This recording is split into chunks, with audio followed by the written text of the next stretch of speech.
For this next section, I'm going to run you through some exercises to get strong, ready for skiing, especially on this section, working on the lower body, especially the thighs and the buttocks. We're going to do some lunges, so I'm going to use some weights. So just have your weights to hand if you want to use them. You don't have to use weights. So I'm just going to put them to one side for the moment.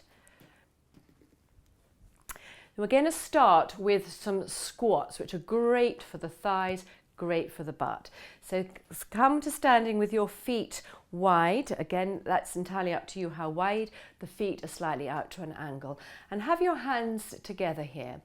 So we're going to breathe in to squat down, bring your arms in front, and you breathe out to push through your heels and your thighs to bring yourself up to standing. So you squat on an in-breath and you breathe out to come up. What you want to try and avoid is coming forward and up, because then you're using your shoulders and not your quads. So let's keep going. So breathing in and breathing up, pushing through the heels and the thighs and up. Breathing in and out. That's 5 and 6. We're going to do 10. Coming down lower if you want. 7 and pushing straight on up. 8 and 9. Last one and push through and 10. Great, bring your legs together, so that's fantastic for the quads. So get your weights and we'll do some front lunges.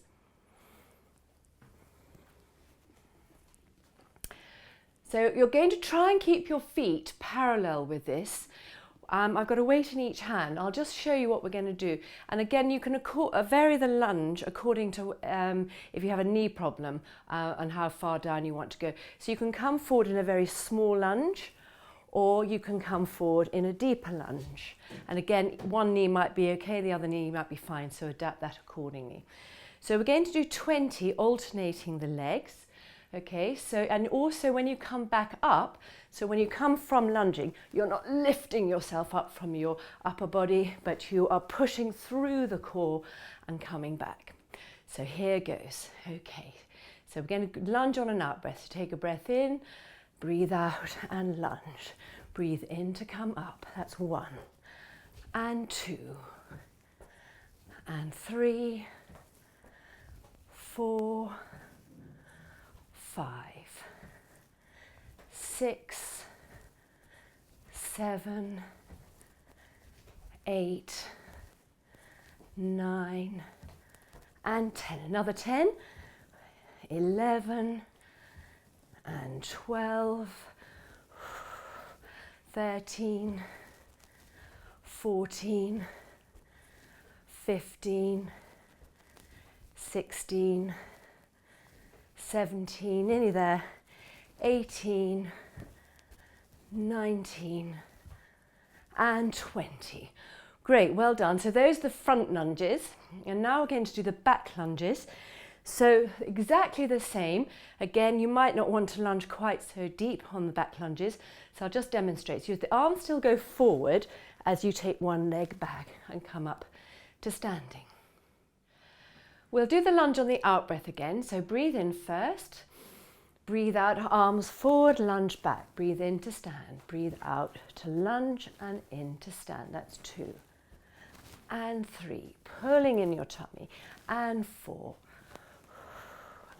5 and 6, 7, 8, 9 and 10. And one more set of 10. 1, 2, 3, 4, 5. Keep the shoulders down as the arms go up. 6, 7, 8, 9 and 10. Good, so that warms you up as apart from anything else, and that's a good one for the thighs. So put your weights down now, we don't need those again. We're going to do some exercises on the floor now, which are really good for strengthening the legs and the buttocks. But have a cushion to hand, just a small cushion to hand. So come down to lying on the floor. Come to lying on your side with your body in one straight line. Have your underneath arms stretched out above the head, and your little cushion can be between your ear and the underneath arm. What this does, it just stops your head falling down, which puts a bit of strain on your neck here. Okay. So there are two positions for your legs. Either you have your legs forward at 45 degrees, which is slightly harder, or if you're not used to these, you can have your legs in chair position. I'm going to have my legs at 45 degrees, so hinging from my hip creases, I bring my legs forward. Make sure you don't fall forward, you're directly on this underneath hip. And then my hand position, you can either have your fingers just resting lightly on the floor here, or you can have behind your head. So I'm going to have mine behind my head. So take your top leg in line with the spine at hip height and have that sense of reaching through the heel. So this top hip lengthens away and you've got a bit of a gap between the underneath waist and the floor here. Okay, always have that sense of stretching through the heel. If you only feel it in the leg, you're not reaching through the heel enough. If you do, then you start using the buttock a lot more. So we're going to do 8 of each of these.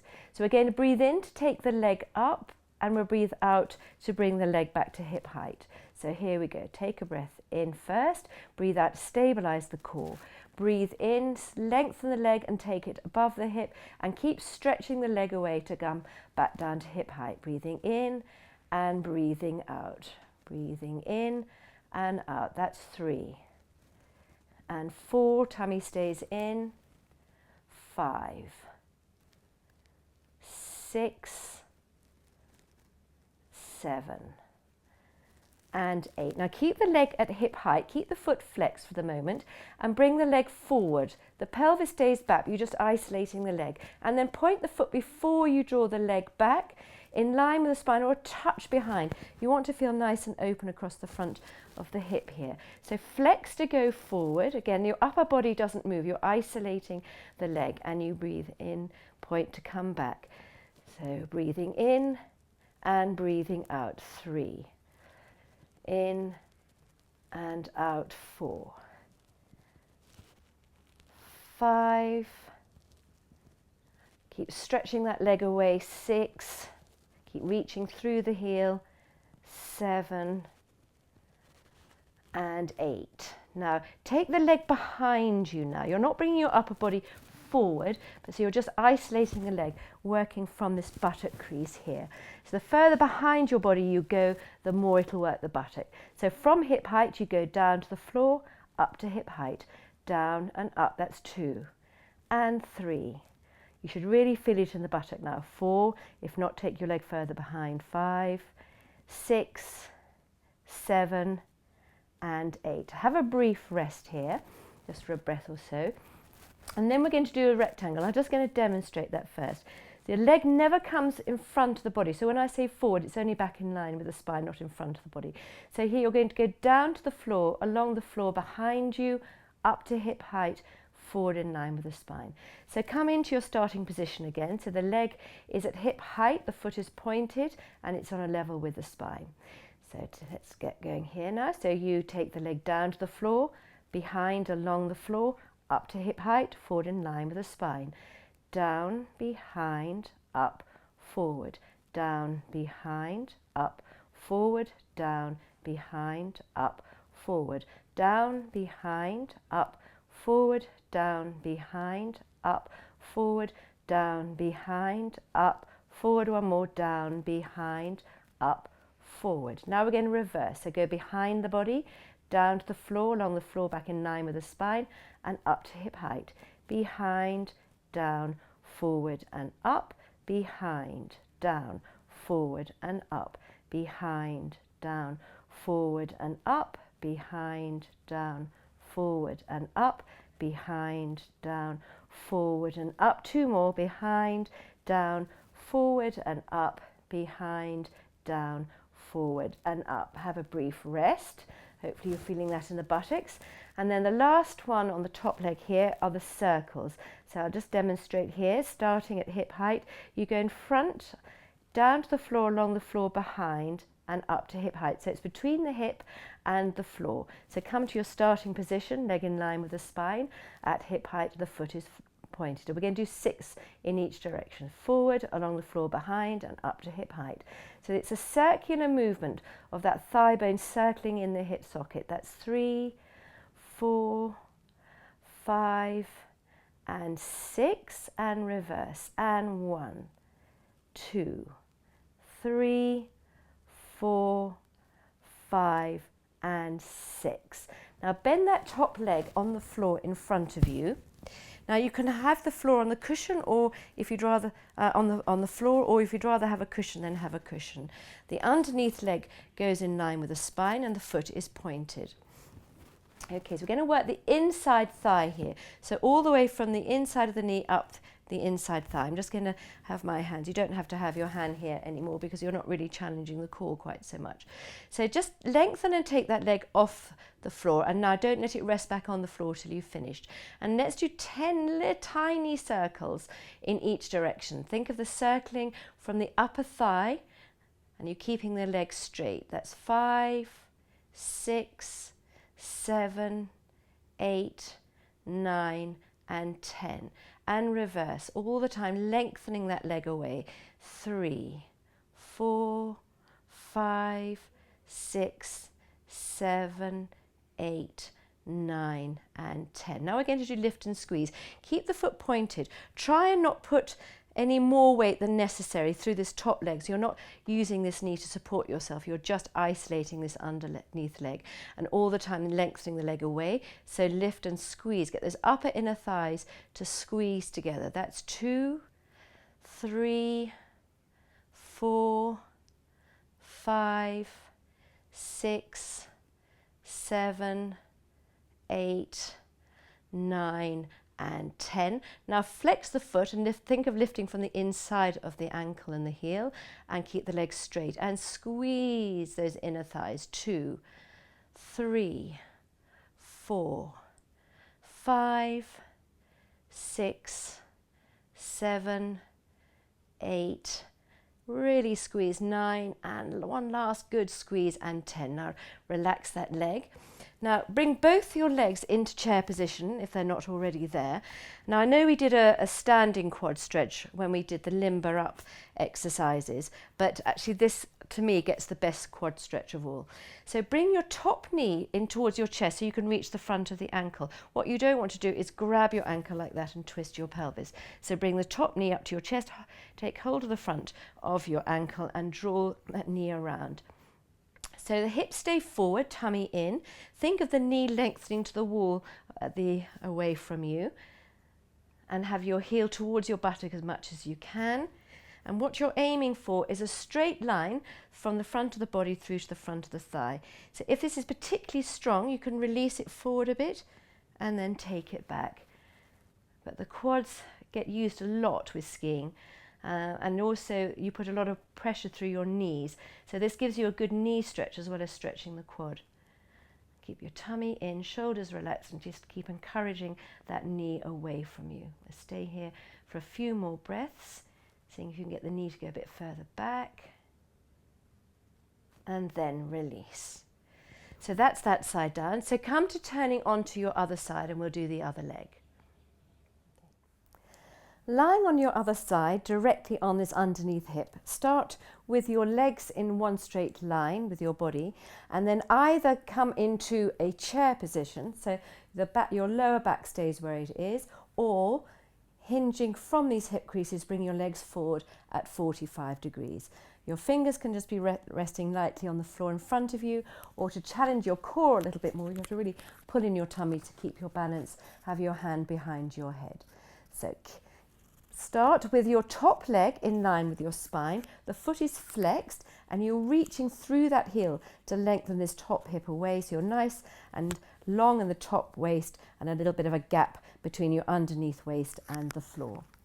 Okay, so you're going to breathe in to take the leg above the hip and breathe out just back down to hip height.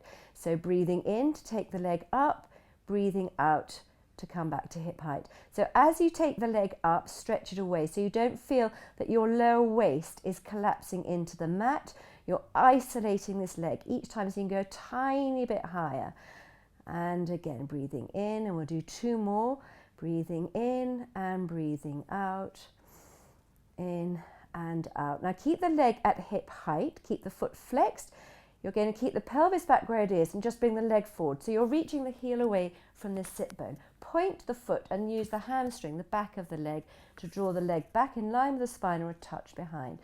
Flex to go forward, breathing in, breathing out, pulling in your tummy, and isolate the leg to go back. Breathing in and out. That's 3.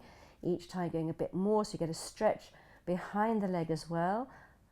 4, 5. So the upper body stays still. 6, 7. One more.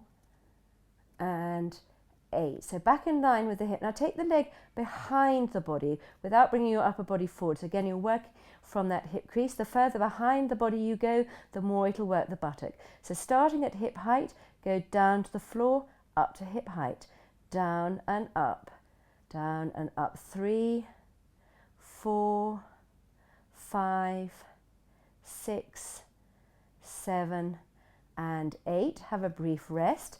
And then we're going to do the rectangle. Remember, the leg never comes in front of the body. So when I say forward, it's just forward from a backward position to in line with the spine. So come back to your starting position. The foot is pointed here at hip height. Lengthen the leg away. And then to go down to the floor, along the floor behind you, up to hip height, forward in line with the spine. Down, behind, up, forward. Down, behind, up, forward. Down, behind, up, forward, down, behind, up, forward, down, behind, up, forward, down, behind, up, forward. Last one, down, behind, up, forward. Now reverse. Go behind as much as you can, down to the floor, along the floor, forward in line with the spine and up to hip height. Behind, down, forward and up, behind, down, forward and up, behind, down, forward and up, behind, down, forward and up, behind, down, forward and up. 2 more, behind, down, forward and up, behind, down, forward and up. Have a brief rest. And then we've got the circles. Remember, you're going equidistant in front and behind the body, between the hip and the floor. So starting with your leg in line with the hip and the spine, foot is pointed, lengthen the leg away. Go forward in front of the body, down to the floor, along the floor behind the body, and circle to hip height. And that's 2 and 3. So it's just the lower leg circling in the hip socket. 5 and 6, and reverse, behind, forward and up. 1, 2, 3, 4, 5 and 6. Good. Now bend this knee either on the floor or on a cushion and lengthen your underneath leg in line with your spine. Remember, you're not really putting any more weight or as little weight as possible through this top knee. You're just isolating the underneath leg from the inside thigh all the way up. You don't need to use your core so much, you can just have your hand resting. So lengthen that leg and point and just lift it just off the floor. And do 10 little circles in each direction. 2, 3, no pressure going through my hand, no pressure going through my knee. 5, 6, keep the legs straight. 8, 9 and 10, and reverse. 1, 2, keep pulling in the tummy. 3, 4, 5, 6, 7, 8, 9 and 10. Now lift and squeeze, keeping the legs straight, getting the upper inner thighs to meet. Keep lengthening the leg. That's 2, 3, 4, 5, 6, 7 and 8. Really squeeze. Now flex the foot and lift from the inside of the heel and the ankle. Lift and squeeze. 1 and 2. Isolate that lower leg. And 3, 4, 5, 6, 7 and really squeeze for 8. Excellent. Come to both your legs being in chair position now for the side quad stretch on the top leg. So bring the knee to the chest so you can reach the front of the ankle and you're not twisting your pelvis or your hips. And then draw your heel back towards your buttock.